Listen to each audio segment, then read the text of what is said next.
በመንፈስ የማደግ ትልቁ ዓላማ እግዚአብሔርን ወደ መምሰል መጠጋት ነው። ጳውሎስ ሁለት አካላትን ስለማሰልጠን ይነግረናል። አካላዊ ፊዚካል እና መንፈሳዊ ስፒሪቹዋል ነገርን። አካላዊ ለጥቂት መንፈሳዊ ደግሞ ለዘላለም ነው ይለናል። ማደግ ቅጽበታዊ ሳይሆን ልምምድና በየዕለቱ ራስን ማሰልጠንን ይፈልጋል።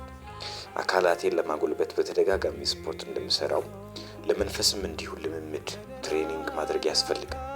ለማደግ ራሳችንን ስናዘጋጅ ልምምድ ስናደርግ ህመም አለው፣ እንዲሁም አድካሚ ነው። ለማደግ የዚችን ዓለም ተረትና አባባል የማይሆን ንግግር ከመስማት መራቅ፣ ለእግዚአብሔር ቃል ጆሮ መስጠት ይኖርብናል።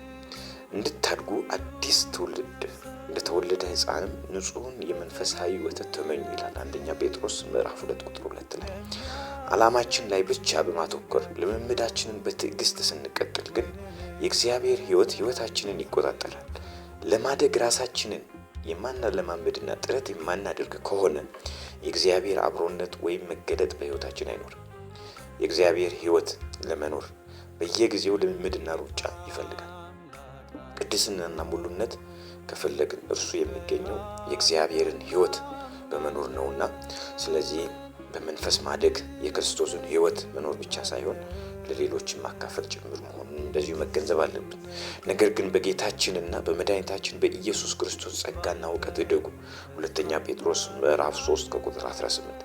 ምክንያቱም የእግዚአብሔር ቃል ለመብሰልና ለማደግ ብቻ ሳይሆን ካደግንም በኋላ ቃሉን በተገቢ ሕይወታችን ላይ የሚሰራ ማደጋችንን ከተረጋገጠ ነው።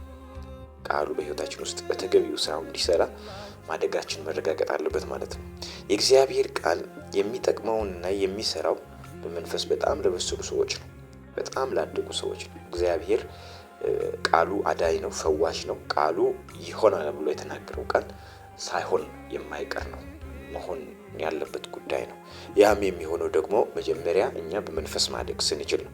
በዕብራውያን ምዕራፍ 5 ቁጥር 13-14 ላይ እንደምናነበው ማለት ነው። ዮሐንስ 6:63፣ ማቴዎስ 4:4፣ መዝሙረ ዳዊት 119 ቁጥር 11 ላይ እንደዚሁም የተለያዩ ራስን ስለማሳደግ የሚናገሩ ጥቅሶች ናቸው።